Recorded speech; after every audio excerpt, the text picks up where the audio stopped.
Hey everybody, welcome back. In today's episode of Raising Unicorns, we talk about how you can look more bougie than you are with the right graphic design in your ad campaigns. Successful businesses come in all different shapes, sizes, and animals. On the Raising Unicorns podcast by Harmon Brothers, we share the video marketing gold that has helped companies of all shapes and sizes grow by hundreds of thousands to hundreds of millions of dollars in sales. So if you've got a business and you're ready to use video to scale it, this episode was crafted for you. All right, everybody, welcome back. Today, we have the very special guest, Gibson Smith. Gibson, how are you? Oh, I couldn't be better. Hello, everybody. This is the first time we've been on the podcast together. I'm pretty excited. So Gibson has been at Harmon Brothers as a graphic designer and motion designer at the company for 4.5 years. His work has been seen literally by hundreds of millions of people, and they don't know. They don't know the magic that Gibson puts in these videos with his little fingies and the magic that he does fingies. And you flatter me. I've never thought about it. Like tens of millions of people. That makes me feel really important. Probably over hundreds of millions of people have seen elements of your work because you've been around for some bizarre. For some big kind of campaigns and big videos. Yeah. We can actually do, we can figure that out pretty quickly, but I'm fairly certain it's over 100,000. Wow, or that's pretty cool. But because Gibson's on the podcast today, we are going to be talking a little bit about graphics because it's something we do on every single one of our campaigns, every single one of the assets we make. I mean, even down to like back in the old days of Harmon Brothers, we would do a very big long form video that obviously had lots of graphics in it. But now we're doing different forms of the video, different iterations, and even down to like still imagery now we're starting to produce for our campaigns as we're seeing really, really good results, which is what we're always chasing after at Harmon Brothers. And in those still images, all the way up to our big hero campaigns, graphics are a big part of those advertising elements that we make. So Gibson is here to talk a little bit about the process that we go through at Harmon Brothers and kind of what the guiding principles are that dictate how we do and do not use graphics within our advertising content. The biggest thing I have emphasized in my tenure at Harmon Brothers, and also Daniel Harmon taught me long ago, and I'm sure he's talked to you about this, is just like clarity of the message is kind of like the overarching guiding principle of a lot of our graphic design, because there's a lot that could get in the way of that clarity.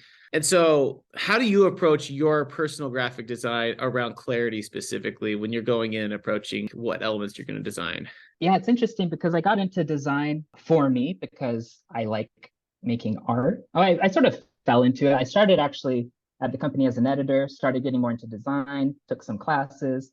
And I really liked it because it felt more like making traditional art. I really like still art and stuff like that.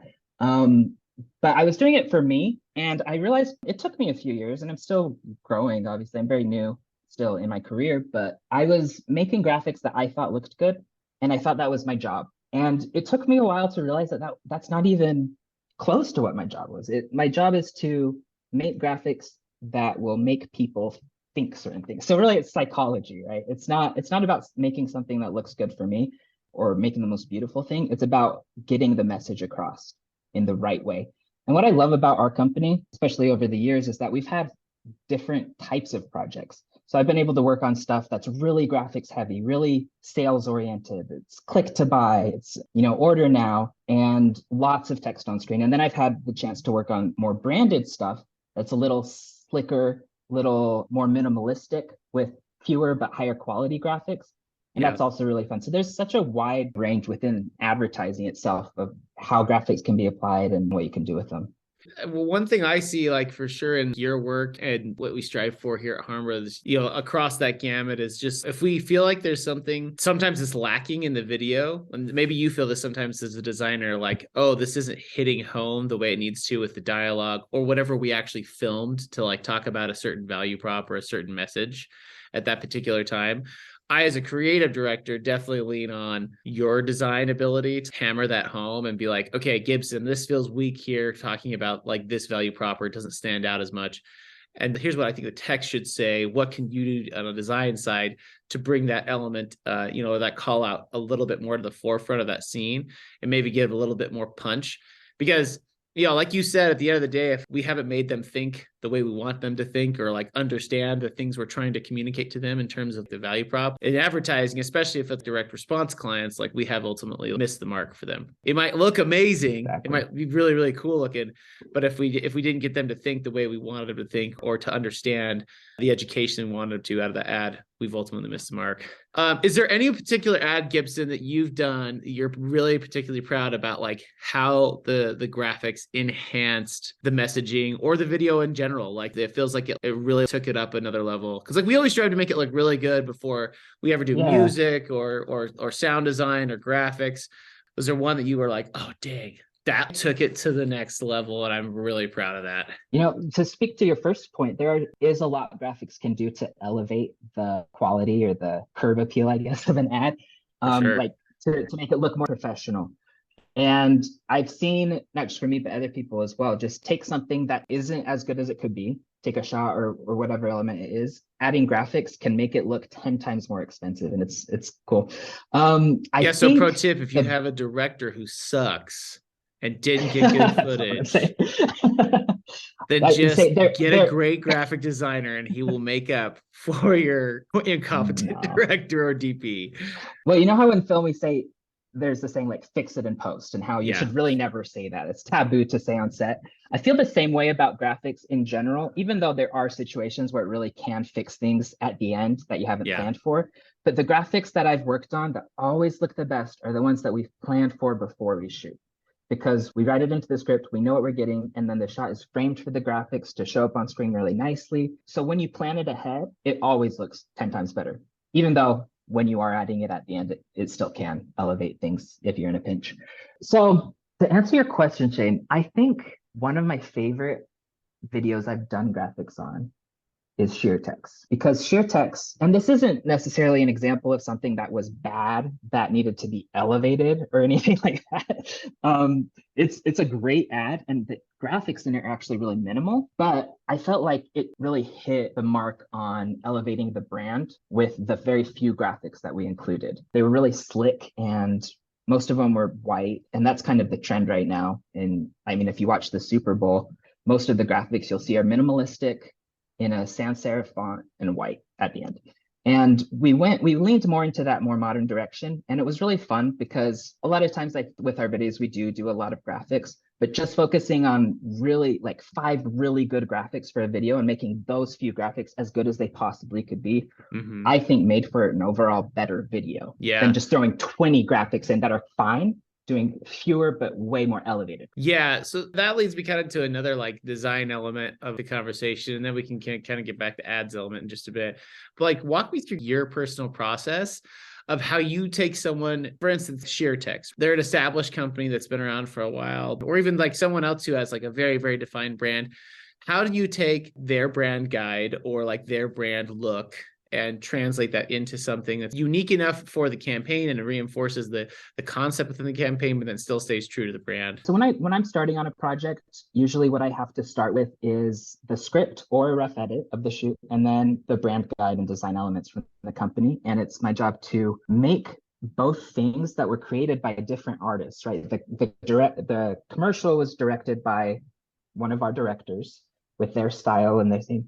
And the brand guide was made by other designers, and I need to marry them. The director has that in mind too, their brand and everything, but I'm trying to make both people happy because the client, who is very particular about their graphics and brand guide and all that, wants us to meet their requirements, but the director also has requirements. So it becomes the art of making both people happy and making both visions work together, I guess. What about a brand that didn't have as strong of a brand identity? Like one that comes to mind was Skull Shaver. They had like some logos, they had a few fonts in their brand guide, but there was not a lot in their visual identity outside of those handful of elements they tossed over to us. How do you approach something like that? Because we do get clients from time to time that do have basically maybe a font and a logo, and they're like, that's our brand. Sure. You know what I mean? Like, so how Yeah. do you take, what's your design approach from that where it's very minimal? Yeah, I will say those projects are probably my favorite ones to do because we get to build it from the ground up. So when a Mm-hmm. client is coming in and they're a newer brand, they don't have something established or a brand guide established. Yeah, we'll build it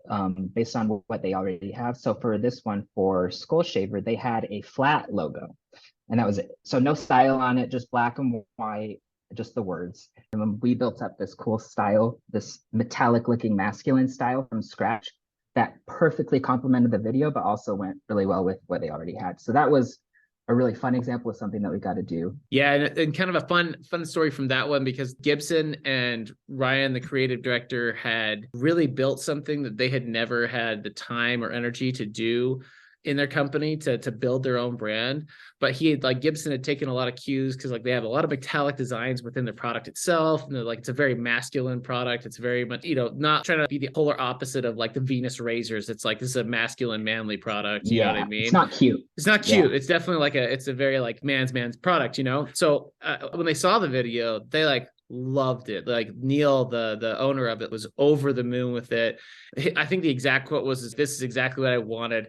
It truly elevated our product to the premium tier that it's always been. That was kind of a cool thing to see the client be really happy of feeling like he's always felt he's had a really great product, but maybe not like a piece of content or graphics and something that represents how high of a premium product that he has, which was kind of, I think, very rewarding for all those involved. I don't know if you ever got that feedback, Gibson, if you ever heard that. I never heard that. Holy cow, that is so fun to hear. Yeah. And that's exactly what the goal was. So that's very flattering. Yeah, it's fun, especially when you nail it with the client and they are happy with you, because yeah, we're making this for a broad audience, but really I'm working for the client, right? That's who's paying me, or I guess I'm working for the agency, working for the client. And so when I make them happy, oh, it feels so good. That's awesome. Yeah, he was super pumped. And I think that even from other design iterations on their website, you can see some of that influence start to creep in from the video into the actual website layouts and some of the elements that they're building in their social media, which is really cool to see, like the impact of having our campaigns and design work can have on long-term on a brand, which is way fun. That's sweet.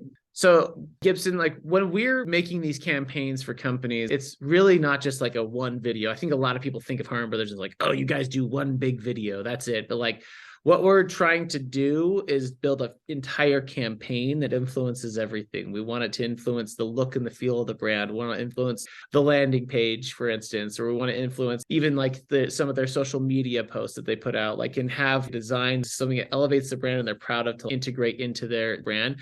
And I know you did a lot of really great work on Third Love, which if you guys don't know who Third Love is, they're a bra company that does half sizes, and they're like a really premium product that's very, very comfortable, has just like a very customizable product for women.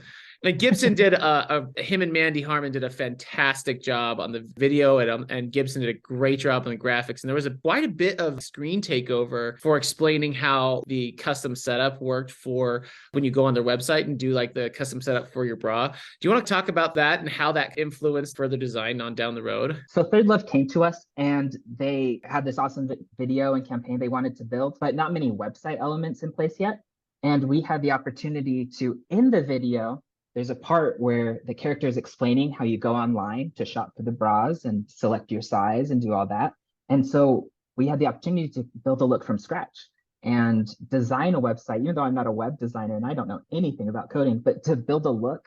And then what they did is, after we sent them the video, they really were impressed with the look and they liked it, and they ended up building their new website around the look that we had built in the video. So they gave us their brand guide, we built the look of a site and web elements based on that, and then they took that and actually turned it into a real functional service, which was really cool to see someone just take your work and add to it. Yeah, I think that's like a good benchmark of like, we did our job right, and they really enjoyed the work we did for them. They're like, oh, this is great. We're gonna leapfrog off of this and like continue to put this in our brand, which is, I think it's a very high compliment to the work that you and Mandy did, and specifically that on that element, your design work was top tier for sure. It looked great.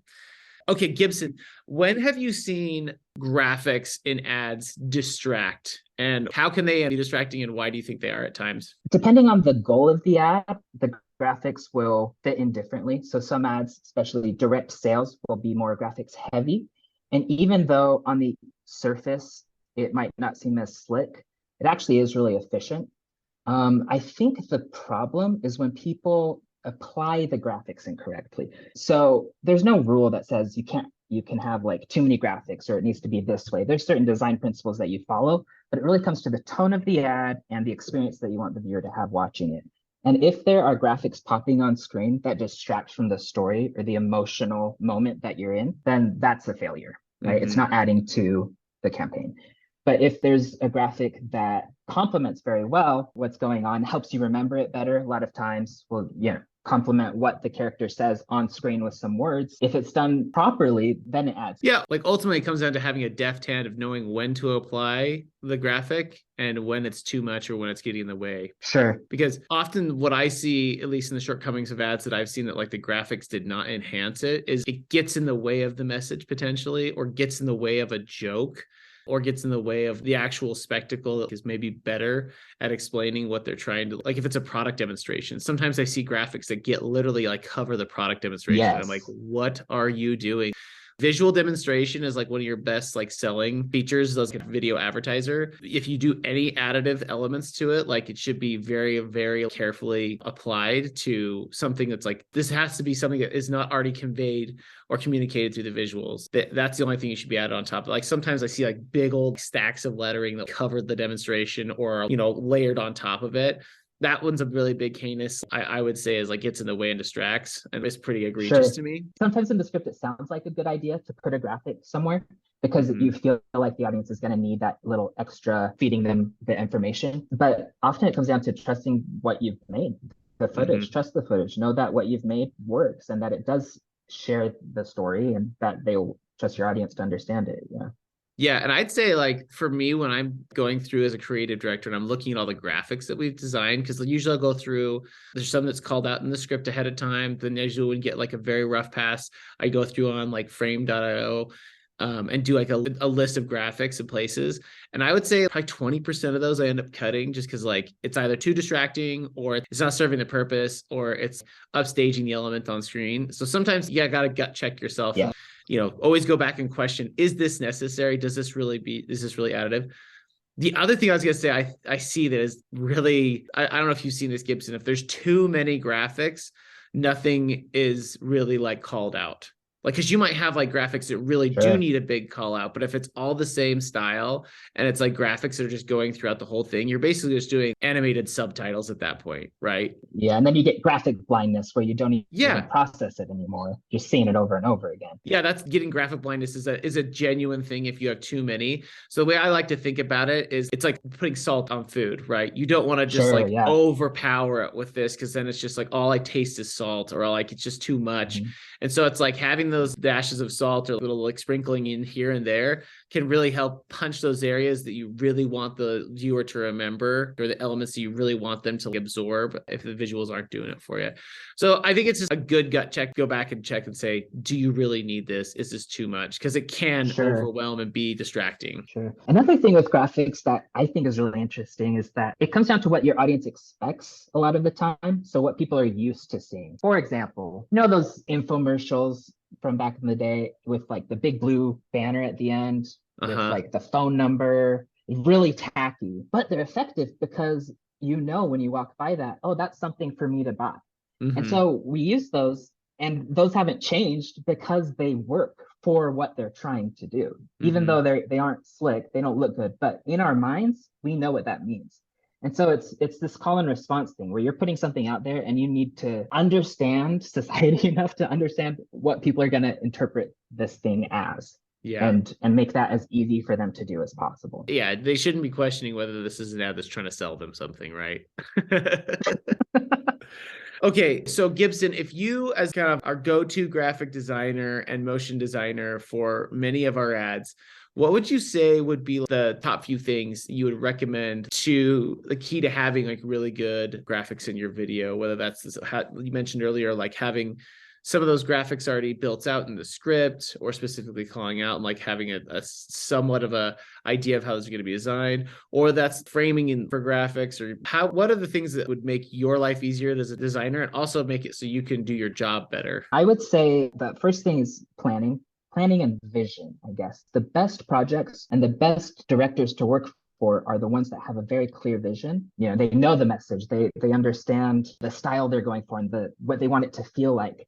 And I love working with directors that can come to me and say, okay, so sure, it needs to say these words. That's fine. But what it needs to feel like is this. And in this moment, the character is going through this sad moment or this happy moment. So try to complement that with the way you bring it in, things like that. And planning ahead of time and just, understanding what the vision is going into it from the onset. I guess the second thing would be having a great brand to start with. So taking a brand guide from the client and understanding their expectations. It can be really important to sit down and have a conversation with the client or someone on their design team who understands, we speak the same language as designers, so we can just interface real quickly and say, okay, why this? Why did you go this direction with this? What's your goal here? And if I change this to make it look good on video footage, is that okay? Having those basic conversations to make sure the client and you are on the same page. And third, just make Shane happy.